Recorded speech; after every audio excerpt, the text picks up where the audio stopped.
ও মা, তুমি কি করো? বড়ি ভর্তা করি। বড়ি ভর্তা করো? এগুলা কি করতেছ?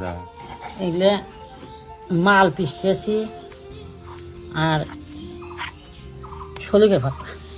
শলুকের পাতা আর সরিষা হ্যাঁ। পিষে দিবা এর মধ্যে। তা আমি যে ছোট ছোট বড়ি নিয়ে আসছি 1 কেজি 10 টাকা দিয়ে, তুমি তো আমার উপর সেই রাগ, এগুলো তো সকালবেলা ফেলে দিয়ে যাইছিলে, এখন আবার খাচ্ছ কেন? রোজা আসতেছে তো, হ্যাঁ? রোজা আসতেছে তো এই জন্য দিনে আর খাওয়া যাবো না, এই জন্য আমি খাইলে দুনিয়া জিনিস খাওয়াতি। হ্যাঁ, আমি কালকে বাজারে গিয়েছিলাম, বাজারে আমার মা ওই টক বড়ি খাবে এইভাবে মেখে।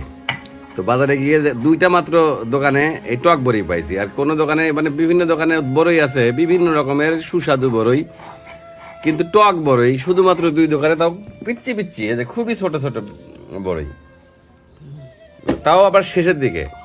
ও 20 টাকা দাম বলছিল, 20 টাকা কেজি। আমি বললাম এত ছোট ছোট 10 টাকা কেজি দেই, আর অমনি দিয়ে দিল।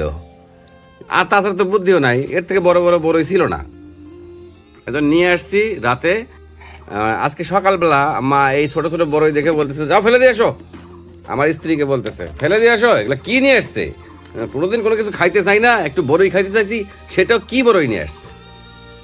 কিন্তু মা তো জানে না যে বাজারে বড়ই ছিল না। এখন না আনলে আবার দোষ, যে ছেলের কাছে খাইতে চাইলাম বড়ই, টক বড়ই, কিন্তু সে আনলো না, 2 দিন পার হয়ে গেল আনলো না। কিন্তু বড়ই তো আমার গাছ নেই, বাজার থেকেই আনতে হবে, যা পাইছি তাই নিয়ে আসছি।